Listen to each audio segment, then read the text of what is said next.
This podcast episode was originally recorded for the Healing Souls podcast and is being refurbished for your enjoyment. Made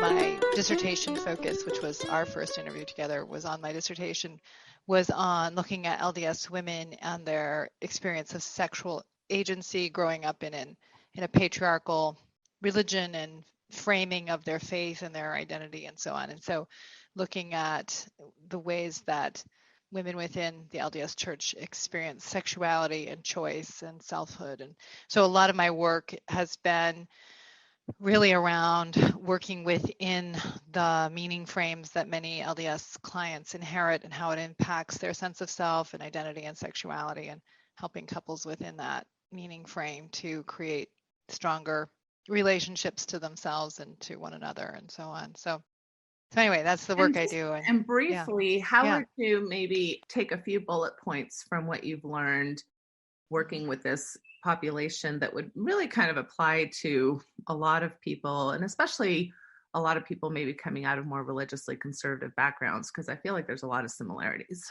Yeah. Well, one of the things I think in general is that's part of the kind of human developmental experience, and this is partly my training with Dr. Schnarch, is that, we start out from a framing of what do other people want from me? What makes me be a legitimate self in this community? And so we're highly attuned to what is expected of us. And we do that whether or not we're in a religious community or a non-religious community. There are mores and expectations coming out of a family and a community and a society that one understands and in many ways start to mask who they are and shape who they are to be able to get the approval from whatever group they are participants in. So in some ways, working within the LDS community, those are just much more explicit and punctuated. And it's not so different than growing up in any community. It's just what are the particulars of that community? What are its strengths and its challenges? And so a lot of times this need for people to tell you you're okay gets codified within communities. It's like, my sister would argue, who lives in New York City, we have our own codes here. It's like, what shoes do you wear? What? In some ways, it's very, very open and accepting. But if you have the wrong shoes, she says that could be a problem. And so, I don't know if that's fair. But, every communities, we just tend to do this, ways to kind of assess one another.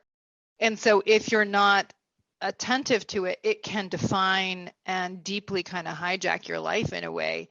You need those to start out, but do they become so definitional, so rigid that you have a hard time really growing or coming into your own and being true to who you are and your unique expression of humanity in the world? And so I'm working within a specific population because I know that population well. I know its strengths and limitations well. And so it's sort of my specialty. But when I'm working within the non-LDS community, there are just different versions of that same growth process. And so what does it look like for them? And what are the inherited ideas? And what are the things that they may need to grow out of if they're going to be their strongest selves and most capable of intimacy?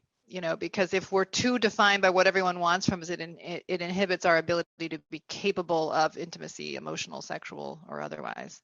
Right. And so, you're hitting right into kind of some of the concepts that I think Schnarch was, very much framing his whole theories on. And I know he was influenced a lot by Bowen theory, which is where we get this word kind of differentiation. But tell me a little bit about I know that you followed Schnarch probably a little bit more closely than I did. I believe you did go to some trainings. I've gone to some presentations of his and watched him present, but I think you went a step further than that. So tell me a little bit about your experiences with him and what trainings you went with and et cetera. I did a ton of training with Schnarch. I don't know if you know, I was in his home a lot. I did a lot of practicums and clinical work. I did not know that. I knew him very well. Okay. And okay, well, I'm sorry because in that kind of compounds the grief that you're experiencing as well. So I didn't realize you knew him that personally. Yeah, it was completely shocking for so many of us. And it was a heart attack. He thought he might have COVID,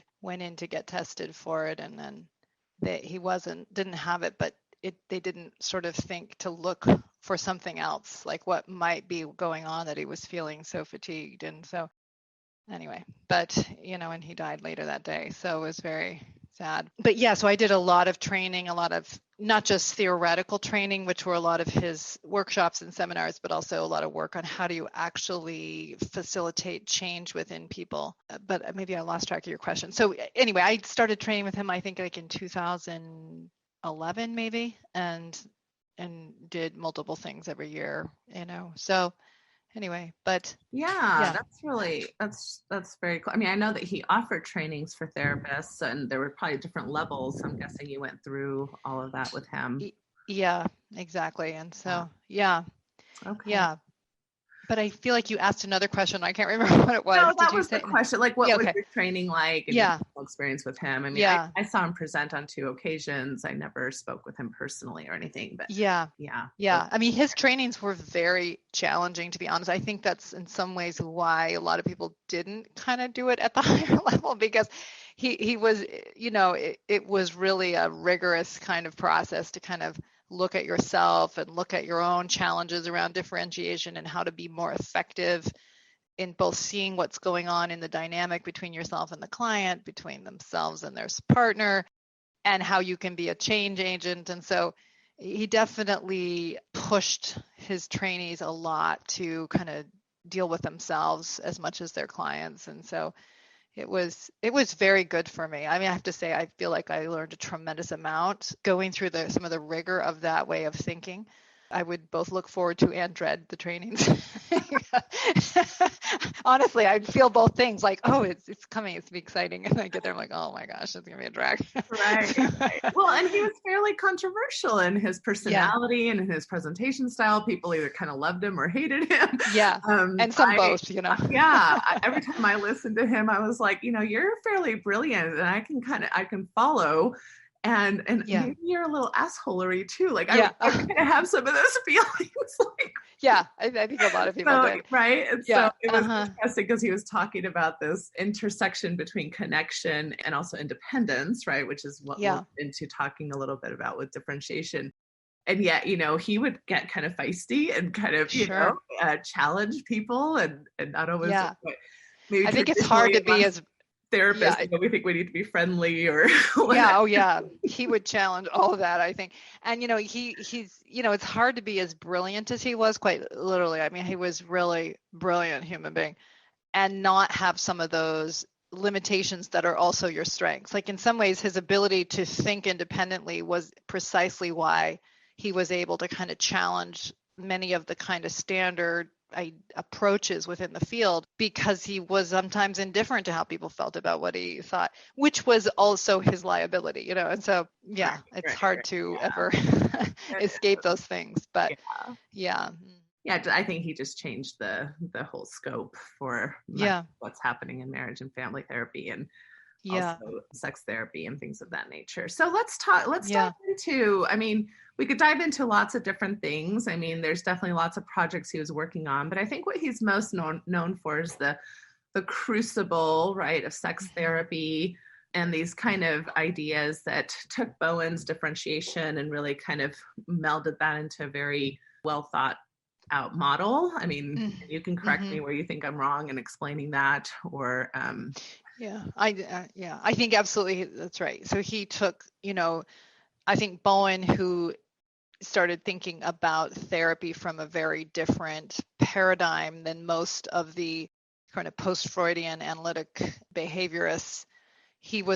Bowen was thinking more about, and you probably can speak to this better than I can, even coming from a marriage and family program, but thinking about the person in relationship, in context, and that people are always operating within relational systems. And so it's kind of a web of dependency, essentially, or a web of connection that deeply shapes the individual experience, that in reality it's happening within this other context of relationship. So just as an example, if you think about like a typical dynamic in a couple is a pursuer and a distancer, or to use attachment theory language, the anxious attachment and the avoidant attachment is a very typical dynamic. But in reality, both people are, from a differentiation frame, both are immature.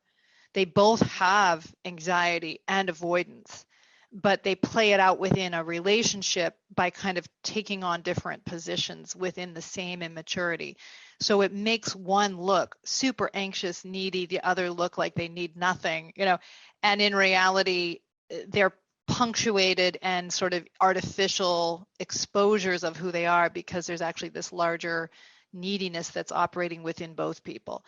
So if you're going to do effective therapy, according to Bowen, you have to understand this systemic reality to understand the person you're treating, because they're operating within this web or within this system. And so it's helping people to kind of, a good therapist is the third view and can see the system at work and can sort of interrupt that system enough for people to, another kind of fundamental Bowen idea is that anxiety gets handled within the system rather than within the individual. And the more it functions within the system, the more comfortable people are. If you can diffuse it into other people, if a parent is anxious and they yell at their kids, they're diffusing their anxiety into the whole family system. And in a way, it makes them feel better. Everybody's anxiety goes up, but the parent actually feels better for a bit.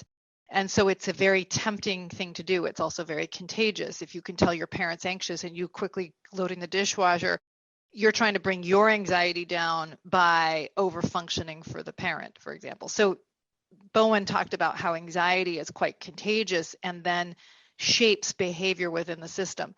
For a system to get healthier, you have to stop diffusing it into the system and start taking more on within yourself for the system to get healthier.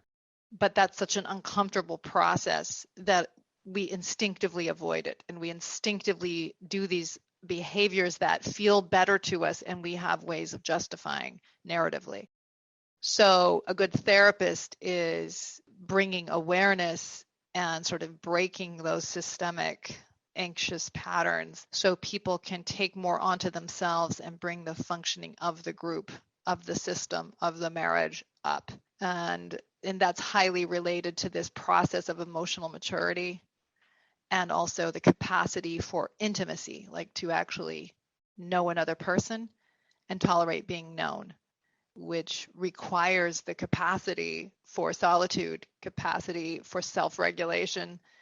And so you have to break this anxiety system from taking over, essentially. No, that was a very good overview of all that. And it's tricky, right? Because like you said, the anxiety serves a purpose. Many of these kind of patterns and ways that we've been trained to react come from intergenerational systems. That's right. And that's exactly right. That Bowen was looking, I think before Bowen, we were looking primarily at an individual, like an island. And yet Yes. we know that we are pack animals. And like you Yes. explained at the very beginning, we've got groups and societies and tribes kind of informing us of how you're going to survive if you're going to be a part of us. Right.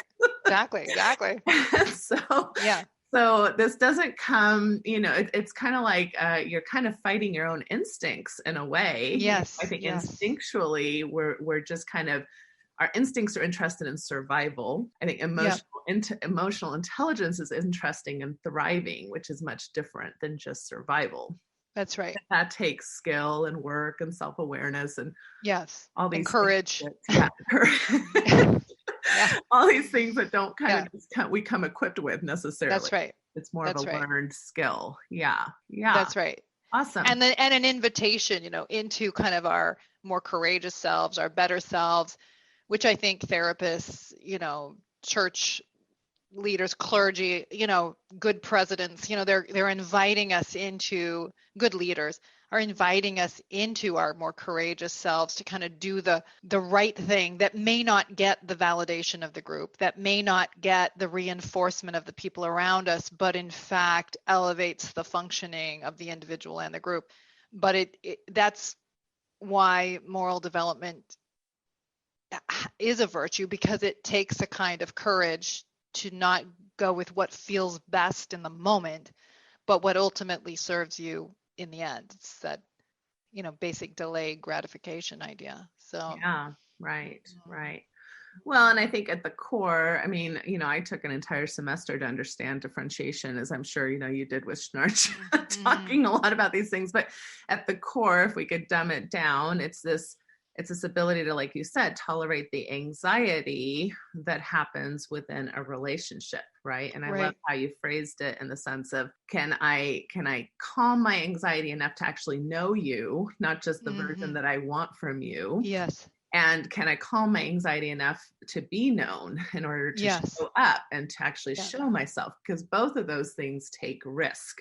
That's right. Both of those things can be really scary things. That's absolutely right. Yes, exactly. Exactly. And so much of the reason, what Schnarch did was really kind of translate Bowen theory into sex and in how it impacts passion in marriages, how it impacts sexual relationships, how it impacts the capacity for intimacy. So that's really kind of what he did, was make that translation and that sort of focus, because the way he would say it is that kind of the ecology of desire and passion is a differentiation ecology. That is to say, the more you are trying to have people be in your back pocket, or you're trying to be what keeps your spouse happy with you, it's antithetical to intimacy. It's antithetical to passion, because it's like the anxiety is you want to sort of collapse into a kind of safety, but there's nothing new, authentic, real, honest, open. The desire is when there's this sense of a difference. There's a bridge to cross, there's something to pursue. And so the very thing that drives passion, we also resist. We want more reinforcement. Like the reason why the couple sitting at dinner that's at their 20th anniversary is only focused on how good the rolls are is because everything that they can agree on, they've already talked about, and they are bored with those things. And the things that are new and fresh about them are the things that create conflict. And so they kind of know how to navigate that to keep the conflict from happening, but there's nothing authentic or fresh or growing or real. And so we are in this duality of, I want the security and the safety of feeling you're my partner, but I don't want to be stretched, and I don't want to deal with who you are, and I don't want to expose who I am. And it's a process that pressures our growth that we instinctively step away from. And so that's why so many couples in marriage don't have a growing, passionate partnership, because they resist the process that would create it. Right. They would rather conform into the desire of stability. And we're Exactly. in that constant battle between two things we want. That's right. Stability and growth.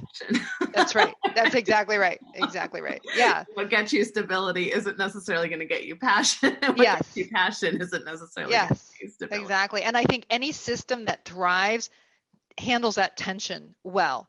They grow enough to stay relevant. They're stable enough to not blow apart.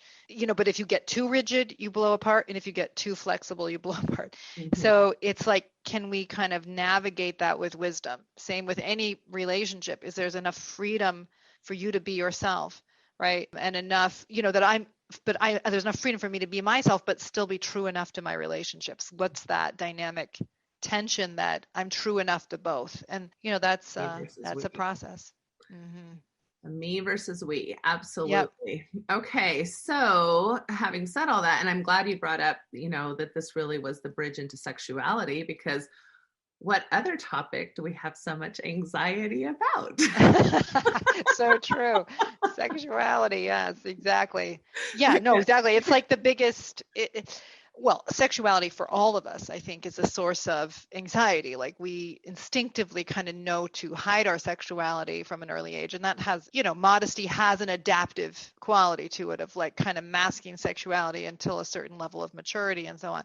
But it's also very personal to ourselves. And societies have generally not handled sexuality very well. I mean, there's a lot of handling of the fears around reproduction and all that by shaming it. And so religion, of course, has done a lot of that, but societies in general have done plenty to do that. So given that both, I think, instinctive anxiety and then cultural and societal anxiety, when it comes, like what we all want like at least what we say we want, is to be known and loved all the way through. Like our romantic fantasy is that somebody will meet us and love us and adore every inch of us. And, and we'll be like, finally, somebody gets it, how great I am. Not Exactly. unrealistic at all. No, of course. Exactly. It's just, you loser, don't get how great I am. Okay. So, so of course we all want that, but to actually be somebody capable of creating it is an entirely different thing. You can have it in the fantasy stage or the beginning stage, right? Where you really don't know each other very well. So we all want that, but I think to actually create it, you've got to basically come to terms with yourself enough, which is its own challenging process. Can I accept myself?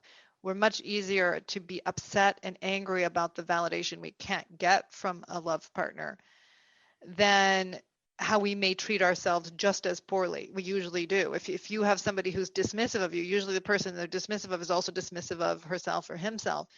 And so, but it's easier to fight with other people than with who you are and how much you can really accept your sexuality or accept who you are as a person or accept your eroticism or whatever it may be. And so these issues get played out so much in couples, but it's easy to be distracted by the issues in the couple from what's lying within the person and the level of acceptance and self-development that needs to happen to be capable of creating something more open, freer, spontaneous, because that development within the individual hasn't yet happened. Yeah. And so let's dive into these 4 kind of points that he talks about in regards to, I think, kind of the equation per se of getting to the point where you're well differentiated. The only disclosure, or I guess, little thing I'll say is we're going to talk a lot about the self. And I think it's a really good place to go. From my own perspective as a therapist, I often find myself saying the only person you can control in this whole situation is yourself. It'd be nice if we could control your partner or your kid or your parent, but we can't. So you're here with me. So let's focus on that. At the same time, I don't want to be flippant about that. I do think it's fine to need a system. I think it's fine to expect other people to also, work on themselves. And so I don't think, I don't want this conversation to come across as, the only place where responsibility lies is with whoever's listening to this. So I don't know if you want to. Well, one way I would say it is about yourself, but it's yourself in relationship. And so that is to say, let's say, for example, you're with somebody who refuses to choose you, refuses to bring their best to you, refuses to really invest in the partnership. Part of your growth is seeing they're making their choice. They don't want to open themselves up any more than this. They are basically wanting the marriage or the partnership to happen on those terms. I stay in pursuit. You can sort of be behind a wall and not really invest. And that's the way you want to do the marriage. Well, the part that is you waking up to that enough, because a lot of people in that, the position I'm making up right now, but they just stay in pursuit. They keep thinking, if I do enough, if I'm lovable enough, I'm kind enough, I'm whatever enough, I'll get this person to love me. And so the work I would be doing with that individual is to help them be awake to the fact that this person, no matter what you do, wants to be pursued, but they don't want to stick their neck out. You have to make a decision about whether or not you're okay with continuing to take on 80% of the responsibility of this relationship or not. Right. And what's driving that in you that has been acceptable to you? What does it mask for you? What does it allow you to not deal with? So it's not that, hey, they can single-handedly change the relationship. Of course, that's not true, but they can grow up their half of it enough to really make a solid decision about whether or not they stay in it. And or as they start unhooking and not doing 80% of the work and they're genuinely handling themselves, well, then the other person will track the difference, and it's an invitation for them to deal with themselves, or that the partnership will break, essentially. Yeah, no, exactly. That's a great explanation of that, because in essence we're in dances with one another. So if you're used to doing the cha-cha-cha and then all of a sudden one of you decides to start doing the waltz, that's even if only one of you is making those shifts or those efforts, it's going Yes, to affect the system. And then you can see how that system responds and whether or not that's that's right. a positive response or not, Right. according to your goals of relationship. So, okay. So first point is some of what we've been talking about, a solid, flexible self.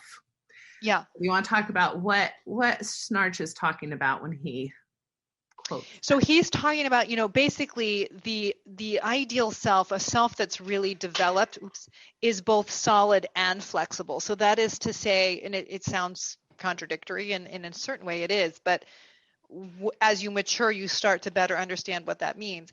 It's solid enough that there's a kind of integrity in it. There's an honesty in it. There's a congruity in it. Like a person that's not solid is like a chameleon. They kind of, for the one version of it, is they kind of fold into whatever other people want them to be. They think jokes are funny when they're with a certain group. They think other things are offensive when they're with another group. So they're always shape shifting. Solid is there's something more internally driven, internally determined, that is consistent and congruent. But the paradox perhaps is the more solid you are, you're not rigid, you actually can be flexible and adaptive because you feel clear that you can hold on to who you are, that you can still be true to yourself and be flexible or adapt to what is needed in a given situation. In part because as you get more solid, you are also more developed, and so you have more ways to be yourself and be true to yourself. For example, I'm working with a client where he must always be in a superior position and helping other people to feel like himself. So the only way he knows to do warm relationships is where he's helping somebody who's needy. Well, he resents the fact that his wife is always needy, even though that's how he's insisted that the relationship be. The only way she can be with him is to need something from him. So that's a very rigid self. As he gets more solid, he's then more able to be with people, not when he's just helping, but maybe he could be helped. Maybe he could just be with them and enjoy their company. It doesn't have to be in a servicing position. So as you get more solid, you're also not having to be in these dependent positions or rigid positions. So that's what solid flexible is. You get more honest, more integrity, but you have more capacity to adapt as well. Yeah. And so, in a sense, when you're thinking about from the sexual perspective, that's really important because if you're planning on having sex with anybody, really, you're probably going to have to face some compromise, some negotiation, some flexibility, some ideas you hadn't thought of, Absolutely. And yet still stay core to yourself and not feel like you're selling yourself short or accommodating somebody or falling into duty type sex or, things of that nature. Right. Not to mention, like, if you want sex to stay interesting and still be with the same person, it's sort of the ability to bring other aspects of yourself or to try on different parts of yourself, like role play or playing different dynamics out. And that can feel really threatening. It can come from a needy place, that flexibility, like I'll be whatever you want, just love me. Okay, that's the needy version. But the solid version is more like, well, I can be me and I can try that. If that makes you happy or that you would enjoy that, let's try that, because it doesn't feel threatening. So you have more flexibility and more ability to kind of tolerate uncertainty within the partnership, which keeps it alive and keeps it interesting and allows more parts of yourself to be knowable even to you. Right. Because that's an ongoing process, right? Is knowing ourselves. Yes. I hope. Yeah. Totally. Good. Awesome. Okay. So second point that he makes is kind of this idea of quiet mind and calm heart, which is in essence kind of, I think, talking about self-soothing, understanding yourself, being able to settle in times of anxiety, which is very hard to do. In my Italian heritage, I find that very hard to do. So. That's awesome. Yeah, exactly. So, but it is this self-regulation challenge. And, again, he's saying it as sort of the ideal developmental thing, is that the more developed you are, the more you can self-regulate in the face of challenge and anxiety, the more you can handle the pressures of being human that are being placed on you at any given time, and to self-regulate enough to take functional action. And so any good or sort of ideal version of self-regulation is helping you be able to make a functional response. There's a lot of ways that we may soothe ourselves that are dysfunctional, like getting drunk or doing, spending money or whatever it is, spending money you don't have or whatever, like doing something that makes you for a moment feel better, but that actually doesn't help you deal with your situation or makes your situation worse. So the ideal thing is that it helps you come to your wisest mind to be able to do what is needed. Right. Yeah. And this, again, to my point, goes kind of against that reptile brain that we have, that instinctual fight, flight, freeze response, which, that's right, again, can be very helpful in a moment of survival. Very helpful when saber-toothed tigers were around. Very helpful when there's a bear chasing you. Right. Not so helpful when you're facing your most loved people, like your spouse or your kid, or trying to make a sexual negotiation. The fight, flight, freeze response can be really detrimental. Really dysfunctional. Yeah. And we live in a society that's like high anxiety, like information flying at us all the time. And so we've kind of constantly got this response as if we're being chased by tigers, and none of us are. And so we have a sort of mismatch between sort of our biological predisposition to keep us alive and kind of the society we live in. So, this effort to learn how to quiet the mind is very, very important for living life well during this information modern age. Yeah. And why I think mindfulness has been such a popular concept in the last decade. I think it absolutely really has taken off. I think that there's some community wisdom that we all kind of get, that we probably need to slow down, that we need to quiet our minds. Right. We are kind of in an information overload type of time in human evolution. Unprecedented. Unprecedented. Yeah, really hard on us. A lot of mental health issues this year especially. Yes. Anyway, for so many reasons. But, just part of it is anyway, I don't need to get into that whole conversation, but the overload of information and sort of trying to get people's attention by, high headlines that grab your attention, and there's just constant, and people can never find their peace anymore without a deliberate disconnect from that world. So it's very, very challenging. Yeah, exactly. And I think that does affect our sexuality too, just from the perspective of disconnecting, just finding the time to be sexual sometimes. Yeah, right. Or to be in touch with that erotic energy, that eros energy, when there's so much anxiety, it really does push against that energy of sort of expansiveness and aliveness, which is so fundamental to good sexuality. Yeah. Okay. So point number 3 in this crucible approach is grounded responding, which I think piggybacks on this coming at, decisions and reactions from this kind of more calm, thoughtful approach. So you want to talk about grounded responding? Yeah. So to your point, exactly that. First of all, these are 4 concepts that all matter in themselves, but they're all connected to each other.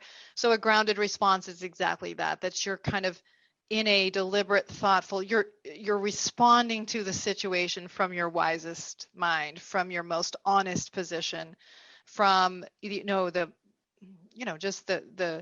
response that has the maximum benefit that you can do, and not just a kind of reactive, push something away. We can be overreactive and angry and explosive, and everybody knows that that's a problem. But the other way we can have a dysregulated response is to be avoidant, to not deal with problems, to let them get bigger and bigger and bigger until they've become, overwhelming. And so a lot of people are underreactive to their problems. And so a grounded response is that you're dealing with what you need to deal with in the day-to-day so that it doesn't catch up to you, but you're also not overreacting to the pressures that life puts on you as well. Yeah. Well, and when I think about some of the examples that he posts on his website, as far as ways that we can kind of understand when we're not grounded responding, which, are kind of like anger outbursts. You mentioned one, yelling at your children. Sometimes the black and white thinking about, if you betray me in one way, never again will I interact with you, so kind of cut off type of reactions. And in some ways, I think aspects of our culture actually promote these as like being strong and being, super, stand for what is right. And sometimes we don't have kind of the cultural intelligence to know maybe we need to be a little bit more tethered and balanced. Yep. And a little wiser, and what's actually going to help us solve this problem, and what's really right. Exactly. And, right. What's the best path forward, even if it's a slower path, but it's a more productive one. And, we need that kind of thinking to really ultimately keep growing as a society and as individuals. And I see this a lot, really, going back to the cultural piece, I think being promoted in sexual issues, so a lot of the languages, sex addict or frigid or, once a cheater, always a cheater, or, we just have a lot of cultural messaging that really teaches over response to sexual anxiety or even behavior, even if it was maybe a mistake or incorrect, where it's very black and white thinking.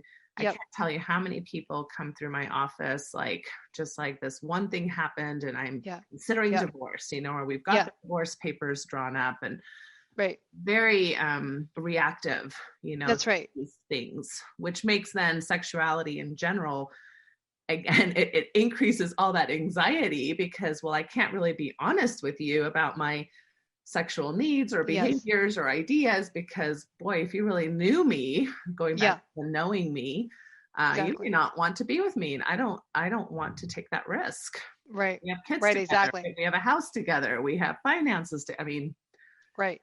So this, it's amazing sometimes how bad human beings are at understanding what they don't want to understand, what scares them. I mean, like how good we are at not listening. Right. And, sometimes I've worked with people where they're like, I don't know why she never wants to have sex with me. I don't get it. What's her problem? It's like, well, have you ever asked her why? No, I mean, worrying about this for 15 years. No, I've never asked her that.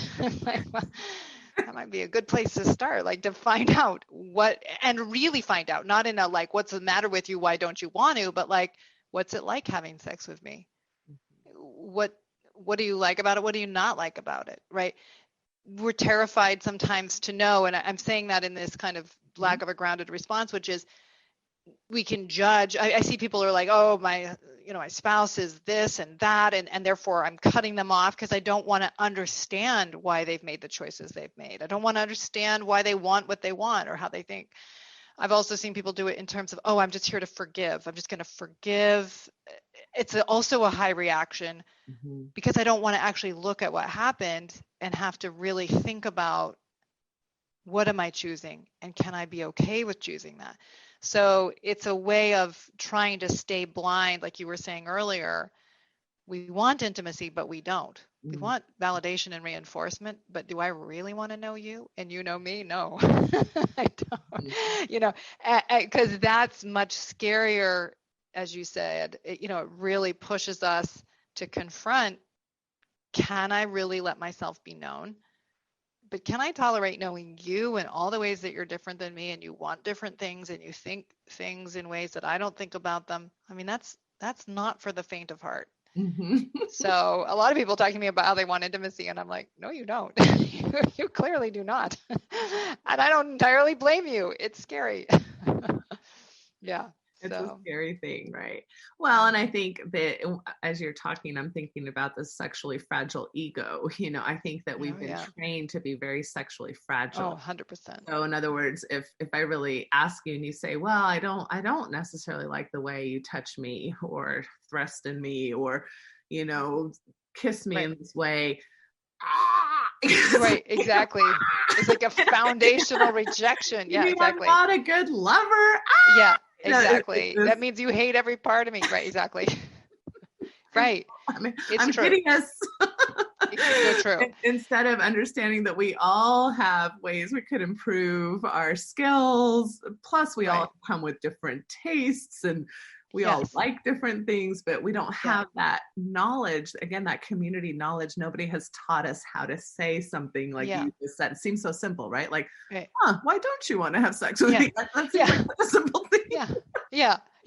Well, exactly. I think that's true. We don't have any training on that or very little. And I think it's also true, I mean, in people's defense, if that's the right way to say it, is that how to say it. It is also a developmental thing. Like, can I really handle knowing how I'm experienced in such an intimate way? Like, it's our most vulnerable part of ourselves for men and for women. So to have somebody start saying, I'm not crazy about, it's like, it's just, it's not just that we don't have much language. It's that it's so core to who we are. And so, and we've been given those messages. I mean, as women, for example, how many times have we gotten a message that we're supposed to look a certain way or act a certain way to be considered sexy or sensual? And men, the same thing. It's like you've got to be, in charge, and you always got to know what you're doing, and you're going to turn her on, and then it's all heteronormative, and it's all like kind of very rigid. And so even if you fall out of those boxes, then what? It's a mess. It's a hot mess. It is. It's hard. Really hard. We're normalizing that having grounded responding in the sexual is hard. So we're on your side. Yeah. Exactly. And I would also say the more courage you try and have of saying, I'm going to ask that really hard question, you'll really get the reward of it ultimately. I mean, not at first. It might be like, she thinks I'm too aggressive when I kiss, like I can't. But if you can kind of calm your anxiety and really listen, well, then you have a chance of actually becoming a better kisser. You have a chance of actually creating something that is genuinely more desirable. So, but you always have to kind of sacrifice your ego for that growth. And again, it takes courage. But people really do reap the rewards of it. I've seen over and over again when they'll kind of tolerate that invalidation. Well, then they end up getting more validation. That's something Schnarch would always say. The more you need validation, the less you get. And the opposite is true. The less the more you're willing to sacrifice validation for what's true, the more validation you ultimately do get. Yeah. And I'll second that in my experience as well. So, all right, getting to the fourth and final point of balance is what he calls it, is meaningful endurance. So I think that that's an important concept in kind of a world where we want a lot right now. Yes. We want this fixed right now. So talk about what he means by meaningful endurance. Well, I mean, development is a process. I mean, we very much live in a world where we want things, sometimes people will sort of be aware of what they need to do and achieve and change, and it can feel pretty overwhelming. And in some ways, it's kind of tolerating that that's what human development requires, is this process of habitually trying to keep coming back to something over and over again until you've really forged the neural pathways and really created another possible path and another capacity within yourself, and to both track and understand the changes that you've been making while keeping an eye towards where you want to go. And that just takes a lot of self-regulation and courage and vision. And, it's a wonderful thing to watch people do that. But a lot of times we'd rather kind of retreat into just a kind of, well, I tried and, nothing's ever going to change. It's an easier place because it asks less of us than, I really want to develop something. Yeah. A client said recently, I have to change this. I can't go to the grave and not have changed this part of myself that's caused me so much pain and that has caused others pain. And, it's that kind of commitment. And I will do what I have to do day after day after day to get better at this, including tolerating when I fail and picking myself back up and doing it again. Yeah, I love how you just described all that. I mean, my general theme to tell people, well, how do I change this? How do I do this? And I'm like, the answer is simple yet hard. Yep. It's practice and consistency. Yep. That's pretty much it, true. Right? But at the same time, it's much harder than that, because of course, what we fail to recognize is that the way that we're doing things is a practiced and consistent approach. That's right. Right. That's right. That is a practiced and consistent approach. So we know now through neuroscience that we have plastic brains, which means it can shift. Old dogs can learn new tricks. That's really great news. Yes. At the same time, you now have that to, your brain has been pruned over 50 years or however old you right, are to do precisely be who you are today. So exactly. you're also working against that And history. so you're having to lean into this new practice and new consistency, which doesn't feel, it feels foreign, it feels uncomfortable, it feels corny, Yes. even, it feels Yep. weird. And that takes a lot of effort. And I like what you said too, which I say usually, you know, I think a lot of times couples come in with like a behavioral aspect that they're upset about, right? So Mm-hmm. they look at porn too much, or they don't wash the dishes enough, or they don't help me with the kids, or whatever those complaints are. And I'm like, well, if you think that you're going to come in with that complaint and this person's going to say, yeah, I agree with you, and I'd like to work on that, that you're going to go from 100% to 0% or 0 to 100, right, that's just not going to be it, right? Yeah. So we're going to like hopefully make progress, but it's going to look a little bit like the stock market. And if you're making like 50 to 60% shifts and changes, that's phenomenal, especially in the short amount of times people are usually with me, which is 6 months to a year, you know, about. Right. Well, and the other added thing, which is not only are you working, in my opinion, against your own neural pathways, your own anxiety regulation patterns, and so on, you're also working, when it's in a marriage, within a system in which in some ways they are dependent on you doing your dysfunctional thing to keep their dysfunctional thing going. So you not only have your own, you have somebody who is wanting, I mean, on one level, not wanting, they want it to be better. But on another level, this is where I'm most comfortable. And so to really break that pattern takes some sustained courage and self-awareness. And so it's not easy. It's not easy. But it's also not that people don't do it and can do it, because they do. And especially the more they can track, you know what, we don't go there as fast as we used to go there. We can still go to that bad place, but we're slower to get there. And when we do, we can stop ourselves and stop and move forward. So that's what it looks like too. It's not that you never go to that place again, usually, but that you're much slower to get there. And when you do, you can stop it, short circuit it, and get back onto a better path. But that's meaningful. You know, that's real. Yeah. I had a couple the other day say, well, we got into the same old fight, and then we remembered our session, and then we just cracked up laughing for half an hour. Exactly. That's great. Like, that's a huge win. Yeah, that's awesome. That's exactly. Win. Exactly. That's awesome.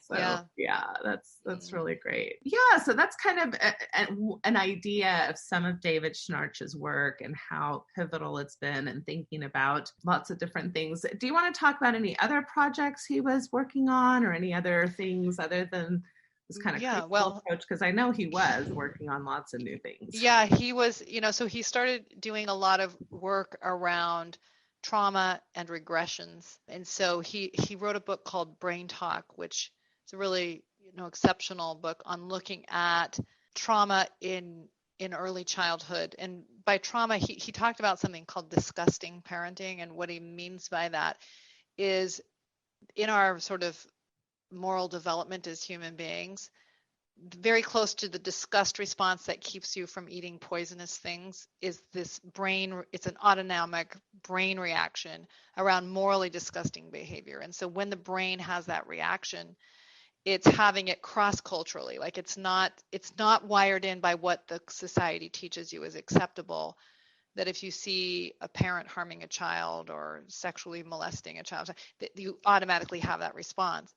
And it can be even subtle moral offenses, but still significant. The reason why it matters is because when a child's subjected to that morally disgusting behavior, it really impacts and impairs their brain development.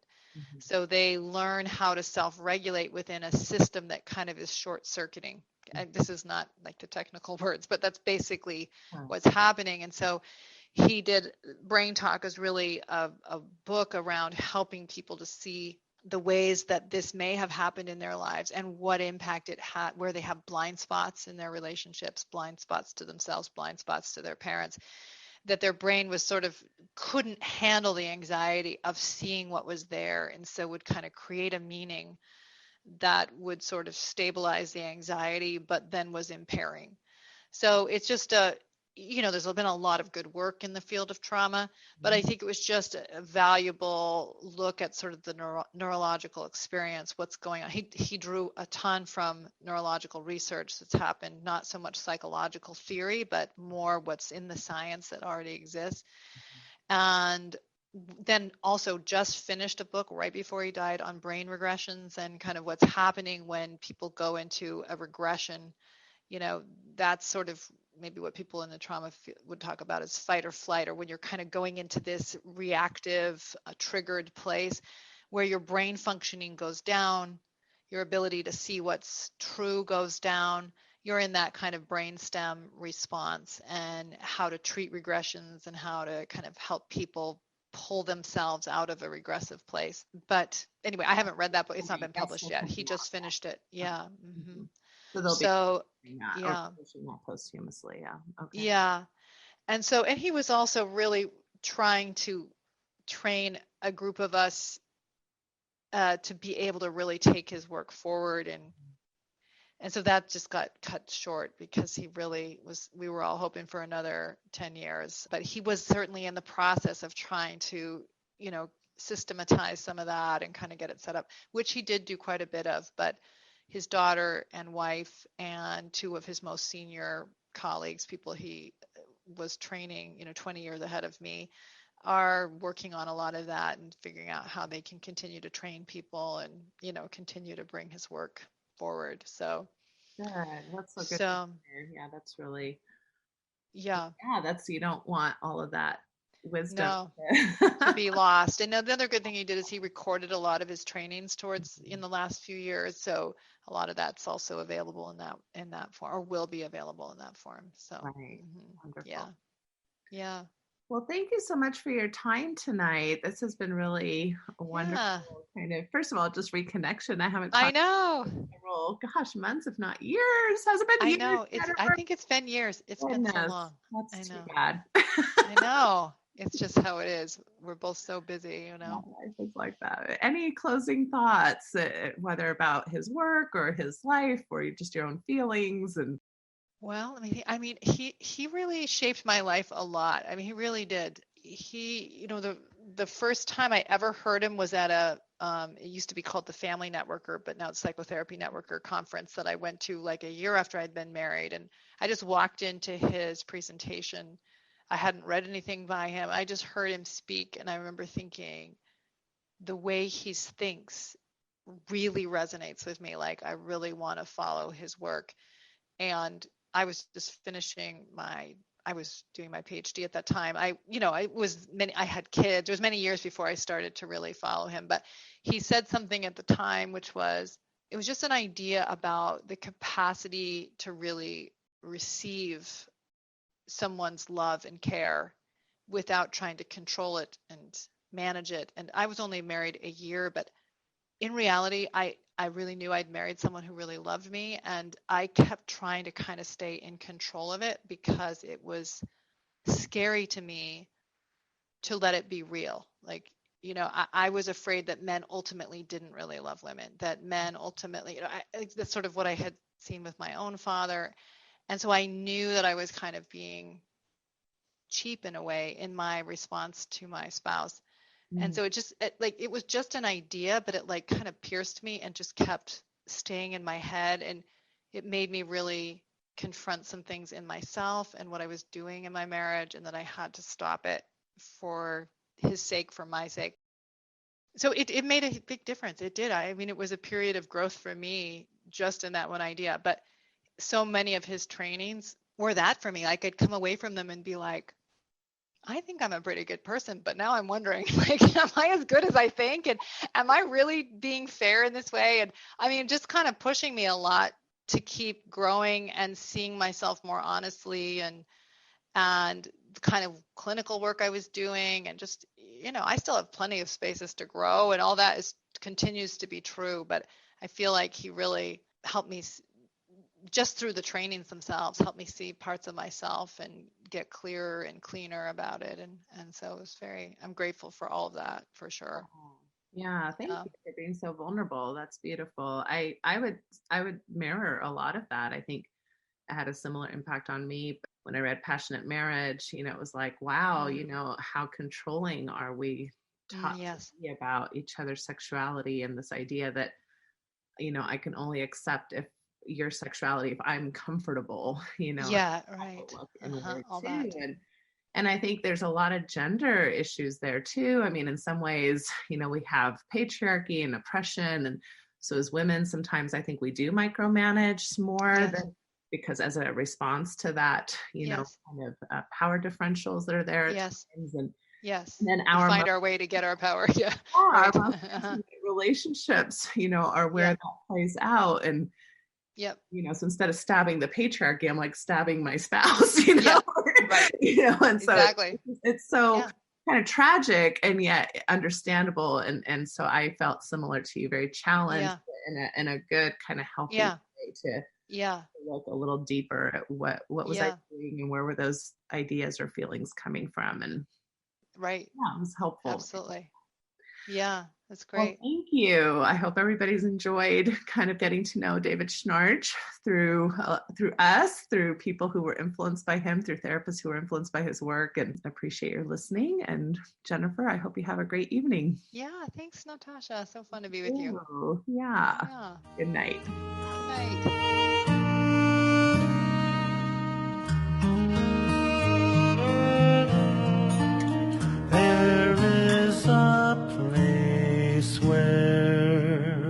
Time slows to nature's pace, and there is space there to find yourself in her embrace. Some places should be left alone.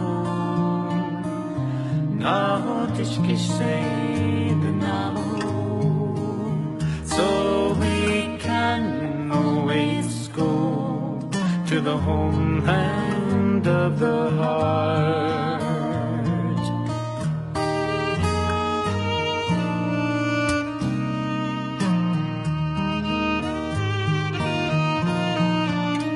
And 1,000 years of our human history etched on her canyon walls, alongside Earth's mysteries.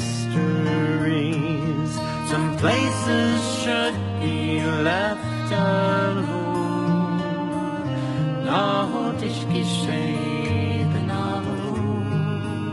So we can always go to the homeland of the heart, to the homeland of the heart.